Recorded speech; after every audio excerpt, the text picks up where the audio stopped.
এবার তারেক জিয়ার নিজের ভুলে পুরো বিএনপি এলোমেলো, পুরো বিএনপি কঠিন পরিস্থিতিতে, এমনকি এতটাই কঠিন পরিস্থিতিতে তারেক জিয়াকে দায় নিয়ে লন্ডন চলে যেতে হতে পারে। তারেক জিয়া কাজটা করবেন কি? জামাত শিবিরের সাথে লাগতে সাথে সোজা নয়, এনসিপি আছে সাথে। আওয়ামী লীগের 40% ভোট আছে। আওয়ামী লীগ ছাড়া ভোট সুন্দর হবে না, মানুষের অংশগ্রহণ পরিপূর্ণ হবে না, আন্তর্জাতিকভাবে গ্রহণযোগ্য হবে না, ইলেকশন ইনক্লুসিভ হবে না, বড় একটি রাজনৈতিক ব্যতীত ভালো ইলেকশন আশা করা যায় না। নানান রকম সহবত দিয়ে জাতিকে বিভ্রান্ত করে রেখেছে। এসব বুদ্ধি প্রতিবন্ধী অসভ্যদের যে কোনো লুটপাটকারীকে, চাঁদাবাজকে, কোনো দখলদারকে ভোট দেবেন না। সঙ্গে সঙ্গে বিএনপি কমেন্ট শুরু করছে আমার। কেন? বিএনপি বুঝে নিয়েছে কথা তাদেরকে বলছে। আমি তো কোনো দলের নাম বলছি না। চাঁদাবাজ লুটপাট সব আওয়ামী লীগ করছে। এবং হতে পারে এনসিপি ঘাড়ে যেতে পারে, জামাতে ঘাড়ে যেতে পারে, কিন্তু বিএনপি কমেন্ট করবে কেন? কোনো দলের নাম উল্লেখ না করলেও বিএনপি এই কারণে কমেন্ট করবে, তারা জানে এখন ঘরে তৈরি আমি কলা খাই না। অর্থাৎ এই কাজটা তারা করেছে। র্যাবের মধ্যরাতের অভিযানে বিএনপি কর্মীর বাড়ি থেকে 11টি বন্দুক ও বিপুল পরিমাণ অস্ত্র ভান্ডার উদ্ধার করেছে র্যাব। যে ক্ষমতা আসুক, আমরা নিরাপত্তা চাই, ও জানমাতে না ভালো করবেন। সর্বশেষ রাতের বেলা ভয়ঙ্কর একটা ভিডিও পেলাম, দেখেন।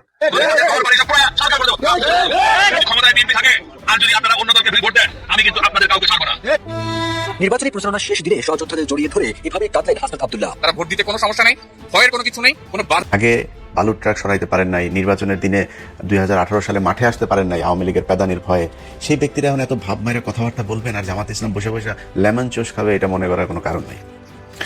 আওয়ামী লীগে এই জামাত ইসলামকে আপনার করতে হলে যেই পরিমাণে শক্তি আপনার প্রয়োজন, ওই পরিমাণে শক্তি আপনার নাই। মোবাইল ফোনের ব্যবহারের বিষয়ে একটা নির্দেশনা দেওয়া হয়েছিল, এখানে বলা হয়েছিল যে 400 গজের ভিতরে এটার সীমিত রাখতে হবে বা এর বাইরে রাখতে হবে। এটা আমরা সংশোধন করছি। মোবাইল ফোন নিয়ে ভোটাররা ভিতরে যাবেন এবং প্রার্থীরা যাবেন, তাদের এজেন্টরা যাবেন এবং তারা ছবি তুলবেন, কিন্তু গোপন কক্ষ যেখানে স্টাম্পিং হয় সেখানে করবেন না। আগামীকাল বাংলাদেশে জাতীয় সংসদ নির্বাচন অনুষ্ঠিত হবে। 13তম স্বাধীনতার 54 বছর পর এই প্রথম বাংলাদেশে একটা নির্বাচন হচ্ছে, যে নির্বাচনে দাদাদের দাদাগিরি থাকবে না এবং আধিপত্যবাদের পক্ষের দালালদের কোনো খবরদারি থাকবে না। জুলাই আন্দোলনের মাধ্যমে এই পথটা তৈরি হয়েছে। আমি বাংলাদেশের প্রত্যেক নাগরিকের কাছে অনুরোধ করব, সংসদে এমন প্রার্থীকে নির্বাচিত করেন যারা ইনসাফ এবং ন্যায়ের পক্ষে থাকবে, জাতীয়তাবাদ এবং ইসলামের মূল্যবোধের প্রতি সম্মান রাখবে। আপনার এলাকার প্রার্থী হয়তো অনেক টাকা নাই, অনেক বড় রাজনৈতিক দলের ব্যানার নাই, ফ্রেমিং নাই, কিন্তু সে সৎ এবং দুর্নীতির খাতায় তার নাম নাই, ওই প্রার্থীকে ভোট দিবেন। এবং আপনার এলাকার টোকাই, চাঁদাবাজ, ঋণ খেলাপি, নৈতিক চরিত্রে যাদের অবক্ষয় রয়েছে তাদেরকে বয়কট করবেন। এটাই জুলাই আন্দোলনের শিক্ষা। আমাদের ছাত্র সংসদ নির্বাচনগুলোতে যেভাবে ছাত্ররা, আমাদের তরুণ প্রজন্ম তাদের যোগ্য প্রার্থীদেরকে দিয়ে বাংলাদেশের প্রত্যেকটা ছাত্র সংসদে যোগ্য নেতৃত্ব দিয়েছে, ঠিক একইভাবে বাংলাদেশের জাতীয় নির্বাচনেও তরুণ প্রজন্ম ঠিক একই কাজটা করবে। এবং মা বোনদের প্রতি আমাদের অনুরোধ থাকবে, আপনার সন্তানকে যদি নৈতিক শিক্ষায় শিক্ষিত করতে চান এবং দেশের আগামী প্রজন্ম হিসেবে গড়ে তুলতে চান, তাহলে আধিপত্যবাদের বিরুদ্ধে যে লড়াই হাদি করে গিয়েছে সেই জায়গাতে আপনারা থাকবেন। সবশেষে একটা কথা বলবো, যে রাজনৈতিক কারণে বা বিভিন্ন কারণে আমরা হয়তো ফেসবুকে অনেক কথা বলছি, চেষ্টা করেছি ইনসাফ এবং ন্যায়ের পক্ষে থাকার জন্য। একজন রাজনৈতিক কর্মী হিসেবে, প্রবাসী নাগরিক হিসেবে, মুক্তিযোদ্ধার সন্তান হিসেবে সবার কাছে অনুরোধ করব, কোন চাঁদাবাজ, ঋণ খেলাপিকে আপনারা দলীয় আদর্শের যে তকমা ওই জায়গাতে যেন আপনাদের আবেগকে ব্যবহার করতে না পারে। বাংলাদেশের আইন শৃঙ্খলা বাহিনী, প্রতিরক্ষা বাহিনী এবং সামরিক বাহিনী যেন কোনো রাজনৈতিক দলের লেজুর ভিত্তিক বাহিনীতে পরিণত না হয়। আমাদের সেনাবাহিনী, আমাদের প্রতিরক্ষা বাহিনী এবং আমাদের আইন শৃঙ্খলা বাহিনীর প্রতি যেন আমাদের সকলের সম্মান থাকে। তারাও জনগণকে সহযোগিতা করার জন্য সুন্দর নির্বাচন হওয়ার ব্যাপারে সহযোগিতা করবে। এটাই আমাদের স্বপ্ন। এই স্বপ্ন নিয়ে ভালো মানুষ, ভালো দেশ, স্বর্গভূমি বাংলাদেশ, এই স্বপ্ন বাস্তবায়নে আপনাদের সহযোগিতা চাই। ইনসাফ এবং ন্যায়ের পক্ষে থাকেন এবং যারা ইসলামী স্কলার বিগত 17 বছর ফেসিবাদের দোসরদের হাতে নির্যাতিত হয়েছে তাদেরকে ভোট দিবেন। আমি মামুনুল হকের পক্ষে ভোট চাই। এবং আরো রাজনৈতিক দল যারা বিএনপি বলেন, জামাত বলেন, প্রত্যেক রাজনৈতিক দলের মজলুম নেতাদেরকে আপনারা ভোট দিবেন। এবার সংসদ এমন ভাবে তৈরি হোক যেখানে শুধু সত্যিকারের আইন এবং ন্যায় বিচার প্রতিষ্ঠিত হবে। ইনকিলাব জিন্দাবাদ, বাংলাদেশ জিন্দাবাদ। মাসার চামড়া লাল করে দেওয়া হবে এবার যদি ভোট কেন্দ্রে কেউ আকাম কুকাম করতে আসে। বহুত পরিকল্পনা নিয়ে তারপরে জামাত ইসলাম মাঠে আছে, তার সাথে সাধারণ মানুষ, সাংবাদিক, প্রশাসন সবাই আছে। এখানে যায়া আকাম কুকাম করে তারপরে ভোট জোর করে নিয়ে চলে আসবেন, এটা মনে করার কোনো কারণ নেই। এই চিন্তা থেকে বের হইয়া কি করা যায় সেই চিন্তা করেন। কেমনে জিতা যায়, অন্য কোনো রাস্তাঘাট যদি থাকে ওই দিক থেকে চিন্তা করে আসেন। এই এমনি জোর করে তারপরে ই করবেন, এটা মনে করার কোনো কারণ নেই। মানে শুনছেন কোনোদিন এখন পর্যন্ত ভারতের বিরুদ্ধে একটা কথা বলছে? এই যে বিডিআর হত্যাকাণ্ড ঘটছে, এটার বিরুদ্ধে একটা কথা বলতে আসছেন আপনারা? আপনাদের সাহস আমাদের জানা আছে। বিগত 16 বছর একসাথেই তো ছিলাম। একটা কর্মীর গায়ে যদি হাত হয়, তার বিরুদ্ধে শক্ত প্রতিরোধ করে তোলা হবে এবং দেখা হবে। যদি কেউ এ ধরনের কোনো ইন্টেনশন রেখে থাকেন, চিন্তা করেন যে ভোট কেন্দ্রে এসে মারামারি করবেন, বাড়ি থেকে বিদায় নিয়ে আসেন।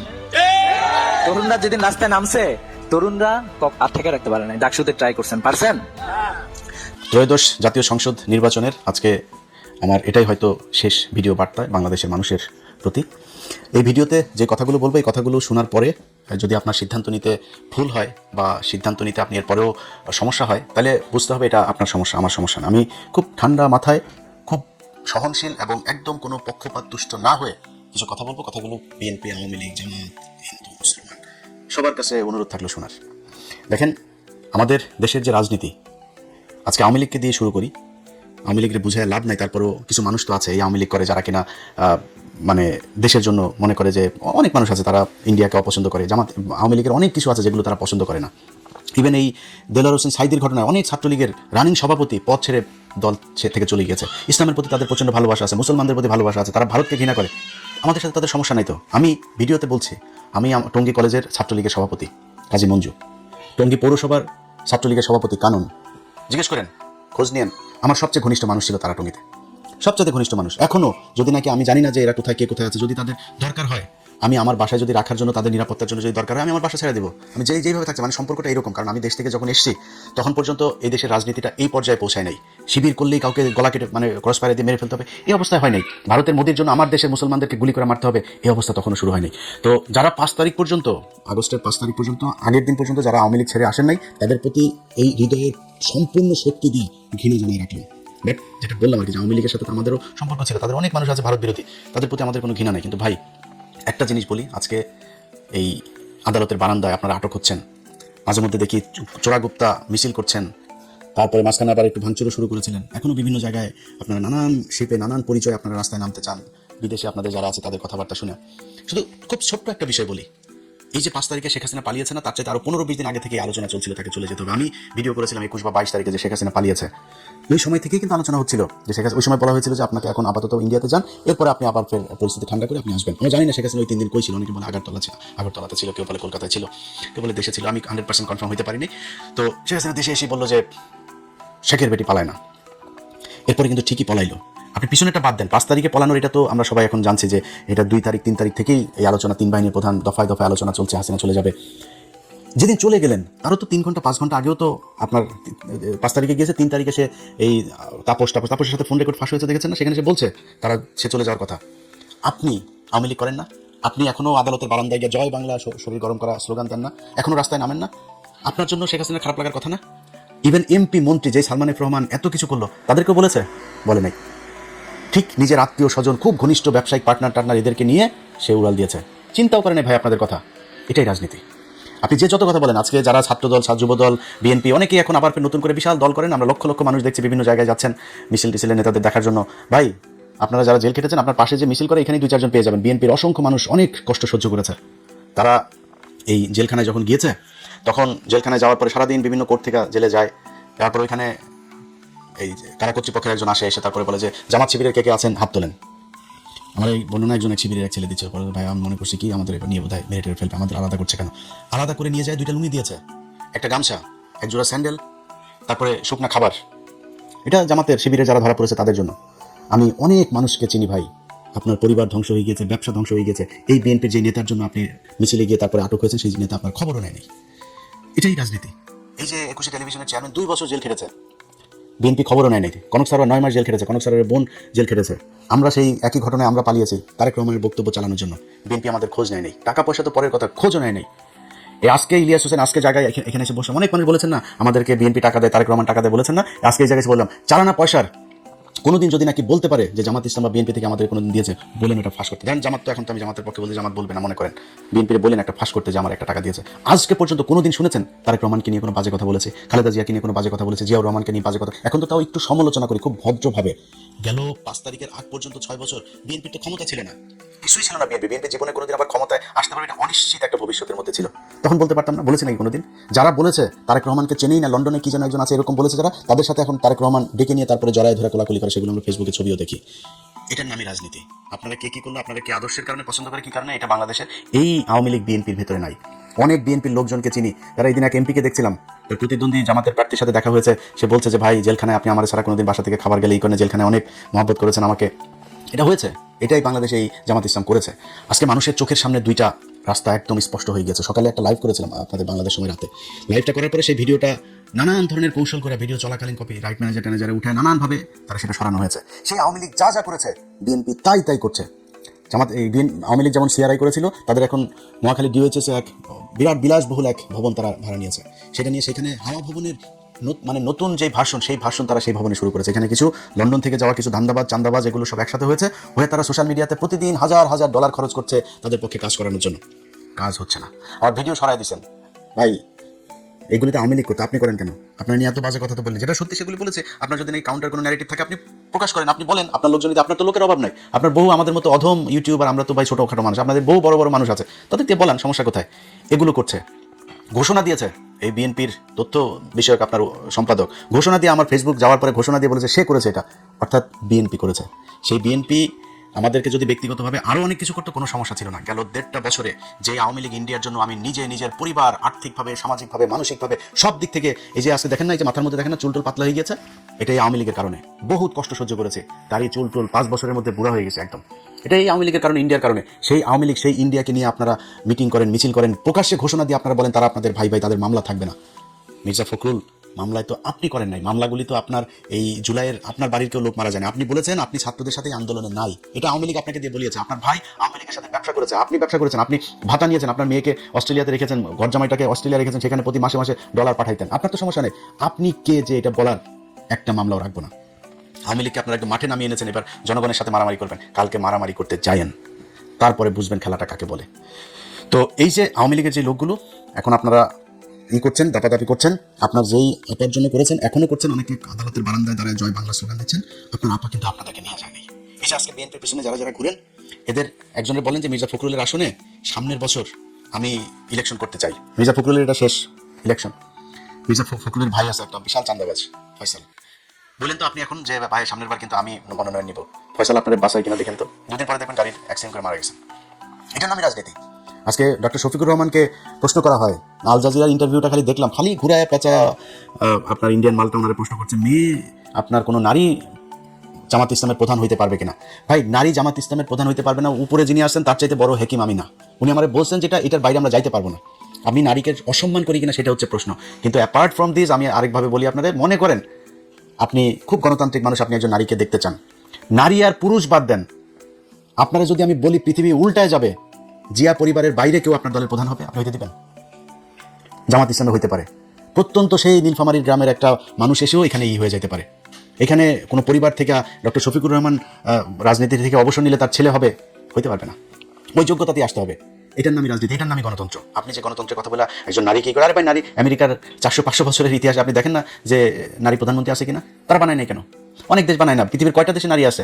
একজন নারীর মানে সামাজিকভাবে, শারীরিকভাবে তার অনেক বাধ্যবাধকতা আছে, তো সে যায় না ওই জায়গা পর্যন্ত। আপনি যদি এমন বলেন যে না আমার দিতে হবে, আমি সমানতা দিই, সমানতা নিলে সব জায়গায় নেন। বাসের মধ্যে আবার লেখা থাকে কেন যে সংরক্ষিত আসন? সংসদের ভেতরে লেখা থাকে কেন সংরক্ষিত আসন? কেন সংরক্ষিত আসন লাগবেন? 300 আসনে আপনি ফাইট করেন, আপনার দলে কই ফাইট করে না কেন? আওয়ামী লীগ আর বিএনপি জামাত ছিল না তো, এত বছর আপনি সংরক্ষিত আসনে নিয়ে মমতাজকে বসেন কেন? তারা 300 আসনের মধ্যে দেন, 150 আসনে আপনার মনোনয়ন পাওয়া কতজন আছে? 2%। কেন 150 সিট দিয়ে দেন মেয়েদেরকে? আপনি তো সমান অধিকার করেন। জামাত ইসলামকে চেপে ধরেছে। সো ভাই জামাত ইসলাম যোগ্য থাকলে যে কোনো কাউকে দেবে, কিন্তু জিয়া পরিবার আর শেখ পরিবারের বাইরে আপনি আওয়ামী লীগ আর বিএনপির দলীয় প্রধান হইতে পারবেন না। এটার কোনো গণতন্ত্র কিচ্ছু নাই, উনিই হবেন। কাউন্সিল আপনি আফগানিস্তানে বসে করেন আর ওয়াশিংটন বসে করেন, কাউন্সিলে এই শেখ হাসিনাই প্রধান হবে আর খালেদা জিয়াই প্রধান হইতে, এখন তারেক রহমানই প্রধান হবে। এর বাইরে ফখরুলও হবে না, সালাউদ্দিনও হবে না। এটার নাম গণতন্ত্র। এইভাবে এই দেশ চলেছে, মানুষ এইভাবে চলতে চায় না। আপনি আমার ভিডিও বন্ধ করে দিয়ে তারপরে মানুষকে যেটা বুঝাইতে চাচ্ছেন সেটা যে মানুষ বুঝে নাই, বুঝবে না, এটা লঞ্চঘাট, রেল লাইন, বাস স্ট্যান্ড যেখানে যেখানে আছে ওইখানে যায় খোঁজ নেন। মানুষ যে যাচ্ছে, মানুষের চোখের দিকে তাকে। আজকে একটু আগে এমপি ক্যান্ডিডেটের সাথে কথা হচ্ছিল ঢাকার, তো ওনার কথাবার্তা শুনে উনি আবার খুব বড় একজনের করছেন, হেভিওয়েট জামাতের এক প্রার্থীর আপনার প্রতিদ্বন্দ্বিতা করছেন, তো শুকাই গেছে একদম কথা। যেমনি আমার সাথে কথা বলে ওইভাবে কথা বলে না। আজকে খুব মনে হলো যেন একদম নীরব, মানসিকভাবে ভেঙে পড়েছে এরকম। রাস্তাঘাটে গেলে তো ভাই একজনের সাথে ভোট চাইলেই বোঝা যায় সে কি দাড়ি পাল্লাই দিবে না ধানের শীষে দিবে, কারে দিবে বুঝে না। এটা ওনারা রাস্তাঘাটে দেখে না। এই যে বাসে ওঠা, ট্রেনে ওঠা লোকগুলি রেখে এখানে কি এমপি সাহেব করেছে, লোক দিয়েছে যে তোমরা যাও মিছিল করতে করতে, পুরো ট্রেনের ছাদের সবাই দাড়ি পাল্লার মিছিল করে, পুরো লঞ্চের ছাদের সবাই দাড়ি পাল্লার মিছিল করে। আপনার লোক নাই? কই আপনার লোক নাই, তাই আপনার কেউ মিছিল করার লোক নেই। এটাই হচ্ছে রাজনীতি। এই মানুষ এটা বুঝতে শিখেছে যে এই দেশে এই রাজনৈতিক দলগুলো 54 বছর শুধু আমাদেরকে চুষে খেয়েছে, এদেরকে দিয়ে আমার এই দেশের কোনো উন্নতি হবে না। যারা এখনো বুঝতে পারেনি তাদেরকে একটু কথা বলি, ভাই আপনাদের এই যে আজকে যেই অবস্থায় এসে আমি সরাসরি দাঁড়িপাল্লার পক্ষে ভোট চাচ্ছি, এটার জন্য অনেক নিজের সাথে নিজে অনেক দিন ধরে যুদ্ধ করছে যে কি করা উচিত। ব্যক্তিগতভাবে হ্যাঁ, যদি বিএনপির পক্ষে করতাম তাহলে হয়তো বিএনপি যদি ক্ষমতায় আসতো তাহলে একটু মোটামুটি থাকতে পারতাম, কিন্তু দিনের পর দিন তাদের যে আচার আচরণ কথাবার্তা, শেখ মুজিবের প্রতি প্রীতি, সেই 5 তারিখের পর থেকে তারা এগুলো করছে। এই যে কাজগুলো যে হচ্ছে, এগুলো আমাদেরকে ধাক্কাইতে ধাক্কাইতে বিএনপির বাইরে নিয়ে এসেছে। আমরা তো বিএনপির বাইরে যাইতে চাই না ভাই, তারেক রহমানের প্রতি এখনো যথেষ্ট সম্মান আছে, শ্রদ্ধা আছে, তারা নিয়ে এখনো রাজের কথা বলি নাই, বলবো না, বলতে চাইও না। কিন্তু এই দলের প্রধান হিসাবে ওনার তো এগুলোর দায় নিতে হবে। যা হয়েছে এখনো পর্যন্ত যা হচ্ছে, কালকেও আপনি হুমকি দিচ্ছে বাড়ি ঘর দুয়ার সব পোড়ায় দিবে, এই করবে, এগুলো তো ভাই আওয়ামী লীগের বক্তব্য, আপনি কেন সেগুলো বলেন? যাই হোক, তারা তাদেরটা বলবে। আপনারা বাংলাদেশের মানুষ যারা আছেন তাদেরকে বলি, ভাই আমি জামাত ইসলামের কেউ না। জামাত ইসলাম আমি কোনো কথা বললে শুনবে কিনা এটাও আমি জানি না। জামাত ইসলামের আমি কোনো বড় পদও চাই না, কোনো সুবিধাও চাই না। জামাত ইসলামের কথা যতটুকু বলি, আমার নিজের যেহেতু কোনো দল নাই, আমি বাংলাদেশের 2টা দলের মধ্যে কম্পেয়ার করেছি যে কাদের হাতে বাংলাদেশটা নিরাপদ থাকবে। আমার মনে হয়েছে যে জামাত ইসলামের কাছে এটা নিরাপদ থাকবে। তাদের এই গেল 1.5 বছরে অনেক টাকা ইনকাম করার সুযোগ ছিল। তাদের শুনেছেন কোনোদিন এই 1.5 বছর না, কোনোদিন শুনেছেন যে জামাত ইসলামের কোনো লোক বিদেশে টাকা পাচার করেছে? এই যে এতগুলো মানুষ তারা মারা গেল, কোনোদিন কেউ বিদেশে পালিয়ে গেছে শুনেছেন? যাইতে হয়নি, তারা এইখান থেকে যায় না। এই ইমানের শক্তি তাদের আছে। আপনার এলাকায় আপনি আপনার বাড়ির পাশে আপনি করেন, ভাই কালকে সারা রাত অন্তত কয়েক হাজার কোটি টাকার লেনদেন হয়েছে। এই টাকা পয়সা নিয়ে যদি মনে করেন আপনি যে টাকা দিয়েছেন ইমান দেখাবেন, আর আপনি 2 নাম্বারই করেছেন, টাকা নিয়েই 2 নাম্বারই করলে আরেকটু 2 নাম্বারই করেন। পরে কথাটা শোনা, যে কথা দিয়েছেন এই কথাটা রাখেন না, দেশের জন্য, আপনার ভবিষ্যতের জন্য। এই 500 আর 1000 টাকার জন্য নিজেরা বিক্রি করেন না। ভোটটা যেখানে আপনার প্রতিবেশী যে মানুষগুলো আছে, রাজনীতিবিদ যারা আছে 2টা দলের মধ্যে, তাদের চরিত্র দেখেন, তারা কে কিরকম কি করতে চায়, কি হয়েছে 54 বছরে তারা কি করেছে, এগুলোর দিকে একটু হিসাব করেন, এগুলো উত্তর পেয়ে যাবেন আপনি ভোট কাকে দিবেন।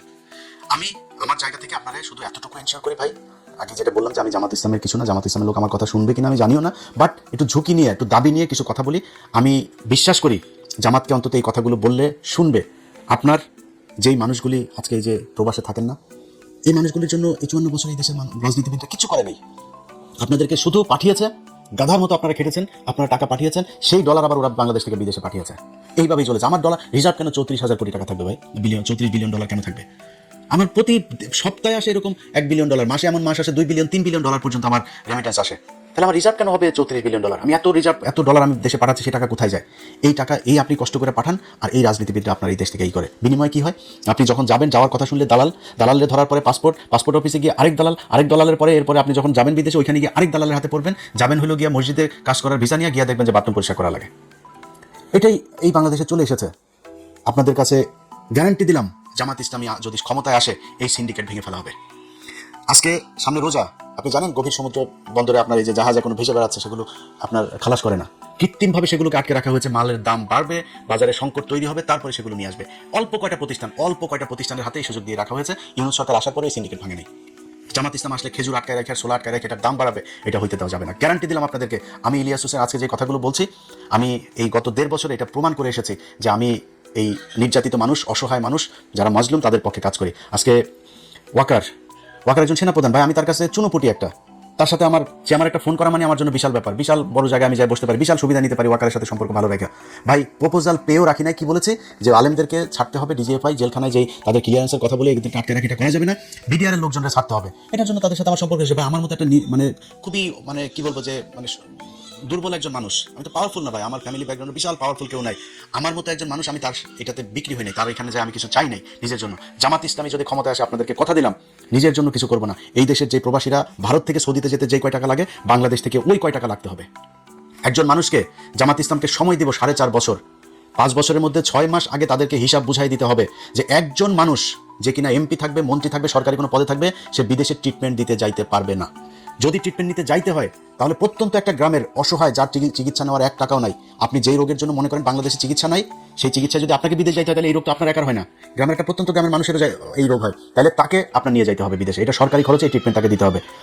আমি আজ পর্যন্ত আপনাদেরকে আমি বললাম, শুনেছেন জামাত ইসলামের নেতা একজন বিদেশে সিঙ্গাপুরে ট্রিটমেন্টের জন্য গিয়েছে। জামাত ইসলামের নেতাদেরকে লাভ দিয়ে যায়, পাতলা পায়খানা হইলো, যে থাইল্যান্ডে সিঙ্গাপুরে যায় ট্রিটমেন্ট নিতে হয়েছে। এই বিএনপি, আওয়ামী লীগ, এদের কিছু হইলেই বিদেশ, এয়ার অ্যাম্বুলেন্স যা কিছু আছে সবকিছু রেডি থাকে এদের জন্য, ট্রিটমেন্ট নিতে যায়। আমি আপনাদেরকে গ্যারান্টি দিলাম, নিজের সর্বশক্তি দিয়া আপনাদের জন্য এই জিনিসগুলো আদায় করবো ইনশাল্লাহ জামাত ইসলামের কাছে। যারা একটা সরকারি অফিসে যান, ভূমি রেজিস্ট্রি অফিসে যান, টাকা ছাড়া একটা কাগজ উল্টায় না, টেবিল থেকে ফাইল নড়ে না, এই পরিস্থিতি বাংলাদেশে থাকবে না। এটা আপনাদেরকে স্বপ্ন দেখাচ্ছি না, এটা জামাত ইসলাম করবে, কারণ এই কাজ তারা এর আগে 2জন মন্ত্রী ছিল, তারা সেটা করেছে। তাদের প্রতিষ্ঠানগুলো দেখেন, ইবনে সিনা বলেন, ইসলামী ব্যাংক বলেন, 2 দিনের জন্য খালি আওয়ামী লীগের হাতে গিয়েছিল ইসলামী ব্যাংক, তছনছ হয়ে গিয়েছে। এত বছর ধরে এটা সাউথ এশিয়ার মধ্যে সবচাইতে বেশি আপনার পাওয়ারফুল একটা ব্যাংক ছিল এই ইসলামী ব্যাংক, অথচ তাদের থেকে ম্যানেজমেন্ট হাতছাড়া হওয়ার পর আবার ফের আগের চেহারা, আবার এখন এসে আবার এটা উপরে উঠছে। এটাই জামাত ইসলামী। সো এই দলটার কাছে যদি নাকি এই দেশের ক্ষমতা যায়, আপনাদেরকে এইটুকু বলতে পারি যে কতটুকু ভালো হবে সারা দেশ চালাইতে গেলে আমি জানি না, কিন্তু এর ধারে কাছেও কোনো দেশ নাই জামাত ইসলাম যতটা স্বচ্ছতা, ন্যায়, ন্যায্যতা, বৈষম্যহীনভাবে দেশ পরিচালনা করবে, এর আশেপাশেও কেউ নাই। এই বিবেকের তাড়না থেকে বিএনপির একেবারে বিরুদ্ধে যেয়ে এবারে নির্বাচনে দাঁড়িপাল্লার ভোট চেয়েছে। আপনার নিজের প্রয়োজনে, আপনার দেশের প্রতি যে দায়িত্ববোধ, ভালোবাসা, আপনার নিজের পাওয়ার জন্য, আপনি যেই বাজারে দোকান আছে আপনাকে চাঁদা দিতে হয় না, আপনি রাস্তায় একটা বাস চলে আপনাকে চাঁদা দিতে হয় না, একটা লেগুনা চালান, টেম্পো চালান, সিএনজি চালান, চাঁদা দিতে হয় না, ফুটপাতে একটা দোকান আছে, দিন শেষে 300-500 টাকা ইটি করে তারপরে সারাদিন ধুলা বালু এগুলোতে দাঁড়ায় থাকা করেন, সেখান থেকেও 100 টাকা দিয়ে দিতে হয়। এই মানুষগুলোকে দিতে হবে না, আমি গ্যারান্টি দিলাম আপনাদেরকে। পৃথিবী বাংলাদেশ 5 বছরের জন্যই না, আরো হাজার হাজার বছরের এই পৃথিবী। আপনারা বেঁচে থাকবেন, আল্লাহ যদি বাঁচায় রাখে, আমরা হয়তো আরো 2-4-10 বছর যদি বেঁচে থাকি, তাহলে দেখবো এই 5 বছর জামাত ইসলামীকে দিয়ে দেখেন যে এই দেশের চরিত্র পাল্টায় কিনা, এই দেশে আপনার যে অধিকার, যে নাগরিক অধিকার, সেই অধিকার আপনি পান কিনা। যারা নির্বাচনে দায়িত্ব পালন করছেন তাদের ভেতরে অনেক, বিশেষ করে ওসিদের ভেতরে, ইন্সপেক্টর, পুলিশের ঊর্ধ্বতন অনেক অফিসার আছে, সৎ মানুষ, অনেক অফিসার। বিশেষ করে আমার এই দিন একজন, আমি কত একটা প্রোগ্রাম বলেছিলাম যে পুলিশ মানেই ঘুষ করে, এটা বলার পরে আমার এক এসপি ফোন করেছিল, বলে যে ভাই আপনি আজকে যে কথাগুলো বলেছেন চমৎকার কথা বলেছেন, শুধু একটা কথা ভাই খুব আপত্তিকর, যে পুলিশ মানেই ঘুষ করে। বললাম তাহলে কি পুলিশ কি?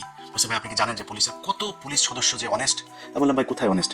প্রতিটা থানার মধ্যে এসআই, কনস্টেবল, ওসি সবই তো ভাই ঘুষ খায়। আমার যদি এটা ক্যাটাগরি গেলে আপনি বলতে বলেন 99.9% তারা ঘুষ খায়। কারণ ভাই এটাই তো পুলিশ না, পুলিশের হেডকোয়ার্টারে পুলিশ, পুলিশের এসবিতে পুলিশ, আর্ম পুলিশে পুলিশ, সিআইডিতে পুলিশ, এটা তো ভাই ঘুষ খায় না সবাই। এখন কথা হলো যে আমি যাদেরকে মাঠে পাই, আমি তো থানার পুলিশকেই মাঠে পাই, আমার পাসপোর্ট আনতে যাই সেই তাকে আমি মাঠে পাই। এই মানুষগুলো যখন ঘুষ খায় তখন আমার কাছে মনে হয় সবাই ঘুষ খায়। তো আজকে একটু নমনীয়ভাবে বলি, মনে করেন পুলিশ ঘুষ খাইতে চায় না, ভাই অনেক পুলিশ, ডিসি, এসপি, আমলা অনেকে খুব আতঙ্কে আছে। জামাত ইসলাম যদি ক্ষমতায় আসে তাইলে তাদের পিঠের চামড়া থাকবে না, পিঠের চামড়া থাকবে না, কেমন পিটাবে না, তাদের ঘুষ টুস এই ধান্দাবাজি করার আর সুযোগ থাকবে না। এখন এই কারণে তারা চায় না যে জামাত ইসলাম ক্ষমতায় আসুক। ভাই একটা জিনিস বলি যে এই গেল 15 বছরে এই দেশে বহু ব্যবসায়ী, আমলা, রাজনীতিবিদ হাজার হাজার কোটি টাকার মালিক হয়েছে। আজকে কোথায় তারা? সালমান এফ রহমানের মতো লোক, এস আলমের মতো লোক কোথায় তারা? জেলখানার মধ্যে ঢুকে আছে সালমান এফ রহমান, আনিসুল হক, বিশাল প্রতাপশালী আইনমন্ত্রী, এরা সব এখন কোন অবস্থায় আছে? আপনারা টাকা দিয়ে বাঁচাইতে পারবে না। তার চাইতে যদি সততার সাথে, বাংলাদেশের প্রেক্ষাপটে আপনাদের বেতন তো কম নয়, একটা এসপির বেতন কম না, ডিসির বেতন কম না, একটু সততা দেখেন না, অন্তত আপনার ভবিষ্যৎ প্রজন্মটা একটা ভালো, সুন্দর একটা পৃথিবী, সুন্দর একটা বাংলাদেশ পাবে। একটু করে যান। এদের ভেতরে বিশেষ করে কিছু ওসি আছে, ওসিরা ব্যাপকভাবে তারা চেষ্টা চালায় যাচ্ছেন যে নানানভাবে করতে। ভাই কালকের নির্বাচনটার সাথে 18 সালের নির্বাচনের অনেক মিল আছে, কিন্তু 18 সালের পরিস্থিতি আর এই পরিস্থিতিটা একটা। আপনারা বানাইতে চাচ্ছেন 18 সালের নির্বাচন, এটারে ঘোষণা দিয়েছেন আওয়ামী লীগ, যেমন ওই সময় ঘোষণা দিয়েছিল ভোট কেন্দ্রে গেলে করে ফেলা হবে, ভোটের পরে করা হবে, ওদের আমার সামনে দাঁড়িপাল্লা এই নৌকায় ভোট মারতে হবে, এগুলো বলে বলে এসে আপনারা ঠিক সেটা করছেন। কিন্তু মাঠটা কি সেই অবস্থায় আছে? ওই সময় এক একজন বিএনপির নেতার বিরুদ্ধে 200, 250, 300 করে মামলা, তার উপরে আবার এলাকায় নির্বাচনে তো পাশ করবেন, এটা মোটামুটি 90% কনফার্ম হয়ে নির্বাচনে গিয়েছে। নির্বাচনটা শেষ হলে পিটানি খাবে, আবার জেলে যেতে হবে, বেশি বাড়াবাড়িও করতে পারে না। পোলিং এজেন্ট দেওয়ার লোক ছিল না, পরিস্থিতিটা ওই জায়গায় আছে এখন। বাংলাদেশে এইভাবে ভোট দেওয়ার জন্য ঢাকা শহর থেকে যাওয়ার এটাই প্রথম। 15 বছর ভোট দিতে পারেনি, 17 বছর এটাই প্রথম। জুলাইয়ের একটা বিশাল রক্তক্ষয়ী সংঘর্ষ, একটা অভ্যুত্থানের মধ্য দিয়ে একজন প্রধানমন্ত্রী, বৈধ হোক আর অবৈধ হোক, সিটিং প্রধানমন্ত্রী দেশ থেকে গোষ্ঠী শুদ্ধ পালিয়েছে, এটাই প্রথম। এই প্রেক্ষাপটে এসে যেই দেশের মানুষ বন্দুকের নলের সামনে দাঁড়ায় সামনের জনকে গুলি করেছে, পিছনের জন তারা না ছেড়ে নিয়ে আসে, পুলিশ বলতে বাধ্য হয় একটারে গুলি করে অন্য গুলি পালায় না। সেই জাতিটার চোখের সামনে একটা অভ্যুত্থানের রক্ত তাদের শরীরে লেগে আছে, এদেরকে আপনি ভয় দেখায় ভোট কেন্দ্র থেকে বের করে দিবেন? জামাত ইসলামের লোকজনের সাথে সারা বাংলাদেশের মানুষ কেন্দ্রে আপনাদের বিরুদ্ধে দাঁড়াবে যদি কোনো উল্টাপাল্টা যেগুলো বলেছেন এগুলো করার চেষ্টা করেন। আর পুলিশ প্রশাসন চোখের সামনে আপনার করবে। বাংলাদেশের প্রতিটা মানুষের কাছে অনুরোধ থাকবে, বিশেষ করে জামাত ইসলামের যারা ক্যান্ডিডেট আছেন তাদের কাছে অনুরোধ থাকবে, আপনারা মাওলানা হালিম বা জামাত ইসলামের কেন্দ্রীয় যেখানে আপনাদের যাদের সাথে কথা বলেন তাদের মাধ্যমে আমার নাম্বার নিয়েন, তারপরে আপনাদের সেন্ট্রাল যে সেল থাকবে সেই সেলে আপনারা যেখানে যখন যেটা ঘটবে সাথে সাথে পাঠিয়ে দিবেন। এই দেশের কোনো গণমাধ্যম যদি আপনাদের এগুলো প্রচার না করে, আমার চ্যানেল আছে, আমার 2টা চ্যানেল, আমার ফেসবুক পেজ আছে 4-5টা, এগুলো সব আপনাদের জন্য উন্মুক্ত। কালকে যেখানে যেটা পাবেন নিজের ফেসবুক থেকে দিয়ে দিবেন। কোনো জায়গায় একজন সাধারণ ভোটার হিসেবে আপনারা হাজার হাজার ভোটার কালকে লাইন ধরে মাঠে থাকবেন, কোথাও কোনো অপ্রীতিকর ঘটনা দেখলে আপনারা সেখানে দাঁড়ায় যাবেন। এই ভোট, এটা আপনার অধিকার, এই অধিকার প্রতিষ্ঠা করার দায়িত্ব আপনার। আপনি যে সুযোগ পেয়েছেন এই সুযোগ বাংলাদেশে বারবার আসবে না। অতএব যারা ভোট রিগিং করার চেষ্টা করবেন, কোনো পক্ষপাতদুষ্ট আচরণ করার চেষ্টা করবেন, বিশেষ কোনো প্রার্থীর পক্ষে কাজ করার চেষ্টা করবেন, সেই প্রশাসনের ভাইদেরকে বলবো, ভাই যদি মনে করেন সারা জীবন ঘুষ খাইয়ে থাকতে চাবেন তাহলে যেমন চাই করেন। আর যদি মনে করেন যে না, আমার সন্তানের পেটে আমি যদি নাকি আমার ট্রিটমেন্টের দরকার হয়, আমার সরকার ট্রিটমেন্ট দিবে, আপনি যদি সুন্দর একটা দেশই করেন, আপনি টেনশন করেন কেন যে আমার শেষ বয়সে গিয়ে কি হবে, টাকা পয়সা না রেখে যাবে, এই টেনশন আপনি করেন কেন? সুন্দর একটা দেশ দিয়ে যান। এই যে আমি আমেরিকায় গরিব, মানে আমেরিকার সামাজিক যে অবস্থান সেই অনুযায়ী আমি গরিব ক্যাটাগরির একজন নাগরিক, তো মানে মানুষ আর কি। তো আমি যেহেতু অল্প টাকা ইনকাম করি, অল্প টাকা ট্যাক্স পে করি, তো ট্যাক্স ফাইল করার ওই অনুযায়ী আমি ওই ক্যাটাগরিতেই আমার ট্রিটমেন্ট ফ্রি এখানে। এটা বাংলাদেশে সম্ভব, খুবই ইজিলি সম্ভব। আমি আপনাদের বললাম ভাই, যদি জামাত ইসলাম ক্ষমতায় আসে, আমি কয়েকটা জিনিস আমি তাদেরকে খুব করে মানে সর্বোচ্চ চেষ্টা করবো আমার এটা করার জন্য। এক নম্বর হয়েছে, এই প্রবাসে যারা থাকে বা প্রবাসে যাবে, সে ভিআইপিদের মতো যাবে, ভিআইপিদের মতো আসবে, তার সর্বোচ্চ কমফোর্ট দিতে হবে। এই মানুষগুলো 15 বছর 20 বছর ছোট বাচ্চা রেখে যায়, সেই বাচ্চা বিয়ে করার পরে বিদেশ থেকে ফিরে আসতে পারে না। এটা কোনো জীবন হলো নাকি? এই মানুষগুলোর জন্য সর্বোচ্চ কমফোর্ট আপনাকে এনশিওর করতে হবে। যে হসপিটালগুলোতে মানুষ ফ্লোরে শুয়ে থাকে, ভাই আমার দেশের এখন এই মুহূর্তে $34 বিলিয়ন আমার রিজার্ভ দিয়ে যদি আমি বাংলাদেশের মানুষকে বাঁচাইতে না পারি, আমার এই টাকা দিয়ে কি হবে? খুব বেশি না, 5টা হসপিটাল করেন আপনি এখান থেকে $3 বিলিয়ন খালি খরচ করেন। আমার $3 বিলিয়ন পদ্মা সেতু করা হয়েছে না, 32 কোটি টাকা দিয়ে 45 কোটি টাকার উপরে গিয়েছে, প্রায় $4 বিলিয়ন খরচ হয়েছে। আমি $4 বিলিয়ন দরকার নেই, $2 বিলিয়ন খরচ করেন, 5টা হসপিটাল করেন, ভাই এই দেশে কোনো মানুষ চিকিৎসাহীন হয়ে মারা যাবে না। এটা মারা যাচ্ছে, প্রতিদিন মারা যাচ্ছে, মারা যাবে। এই মানুষগুলোর জন্য কিছু করতে চাই, প্রবাসীদের জন্য করতে চাই, যে অফিসগুলোতে ঘুষের জন্য মানুষ কোনো কাজ করতে পারে না, এই ঘুষ সেগুলো বন্ধ করতে হবে ভাই। যেই স্টাইলে এই বাংলাদেশ 54 বছর চলেছে, এখান থেকে বের হয়ে আসতে হবে। এই বের হয়ে আসার জন্য আগামীকালকে আপনাকে দাঁড়িপাল্লায় ভোট দিতে হবে। আপনাকে কথা দিলাম, আমি ইলিয়াস হোসাইন, যদি নাকি এই জামাত ইসলাম যদি আপনাদেরকে যে স্বপ্ন দেখাচ্ছে, আমি নিজেও যেটা দেখাচ্ছি, এই পথে যদি না চলে, আমি আল্লাহ যদি বাঁচিয়ে রাখেন 2031 সালের নির্বাচনে আমি প্রথম ব্যক্তি হব যিনি কিনা জামাত ইসলামের বিরুদ্ধে নির্বাচনে ক্যাম্পেইন করবো। এটা আজকে আপনাদেরকে বলে রাখলাম খুব সুস্পষ্টভাবে। ভাই, বিএনপিতে আমার বহু পছন্দের মানুষ আছে। ইভেন আপনি জানেন যে আমি বিএনপির এরকম অনেক জায়গাতে আছে, যে জায়গার বিরুদ্ধে কোনো ওই জায়গার জামাতের ক্যান্ডিডেট যদি আমার বলেও না যে আমি তার পক্ষে নির্বাচন করার জন্য তার পক্ষে কিছু একটা পোস্ট করবো, আমি করবো না, নাম বলবো না, আমি কারণ ঢাকাতেও আছে এমনকি, আমি তার পক্ষে করবো না। আমি অনেক পছন্দের মানুষ আছে বিএনপিতে, আলতাফ হোসেন চৌধুরী আমার খুব পছন্দের মানুষ। এই লোকটা কিন্তু আমি তার পক্ষে আমি মানে ভোট চাচ্ছি, ওখানে যারা ভোটার আছেন আলতাফ ভাইয়ের ভোট দিন। এরকম অনেকগুলো জায়গা আছে, অন্তত 8-10টা জায়গা আছে আমার খুব কাছের মানুষ বিএনপি নির্বাচন করছে। আপনারা আমার শত্রু না। সব শেষ যেই কথাটা বলে শেষ করতে চাই, বিএনপির ভাইরা হারের জন্য প্রস্তুতি নেন। জিতলে কি করবেন? ভাঙা ফেলবেন, উল্টা ফেলবেন, ছিঁড়া ফেলবেন, ওগুলি আপাতত একটু পকেটে রাখেন। একে হারের জন্য প্রস্তুতি নেন। আগামীকালকে রাতে যখন 200-250 বের হবে, আপনার ফলাফল বের হবে, এরপরে দেশে যদি কোনো ক্যারস তৈরি করতে চান, সেখানে তৃতীয় পক্ষ সুযোগ নেবে। সো যেই বিষয়টা আপনাদেরকে বলতে চাই, কোনো ধরনের শয়তানি করা যাবে না। যদি করেন তাহলে কিন্তু আম ছালা সব সমানে যাবে। নির্বাচন করবেন, হারবেন, হারার পরে চুপচাপ থাকবেন।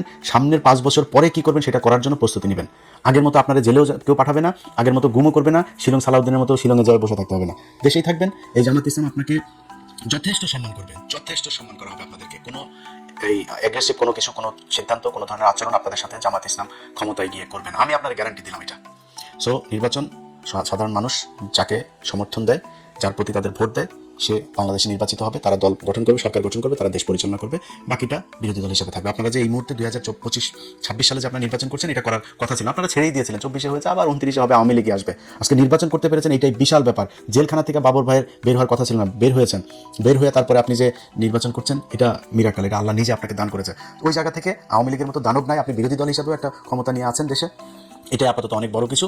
দল গুছান, দলের যে সমস্যা আছে, যেগুলো মানুষ পছন্দ করে না, সেগুলো বন্ধ করেন, বাদ দেন, দিয়ে নতুন করে তৈরি করেন। ভালো কিছু করলে জামাত ইসলামের যেই সমস্যাগুলো থাকবে এই 5 বছরে, এগুলো বিরুদ্ধে একটা জনমত তৈরি করবেন, করে মানুষকে বুঝাবেন যে আমরা এগুলো কাটাই উঠতে চাই, এই করবো, এবং আপনার কার্যক্রম দেখেই বুঝবে যে আপনি আসলে ভালো কিছু করবেন কিনা। টাকা পয়সা নিয়ে মনোনয়ন দিয়ে, টাকা পয়সা নিয়ে ধান্দাবাজি করে, তারপরে দল গঠন করে চোর বাটপার ঋণ খেলাপিরে দিবেন, তারপরে চাঁদাবাজদের বহিষ্কার হওয়া লোকজনরা আবার দলে ফিরায় না, তার মনোনয়ন দিবেন।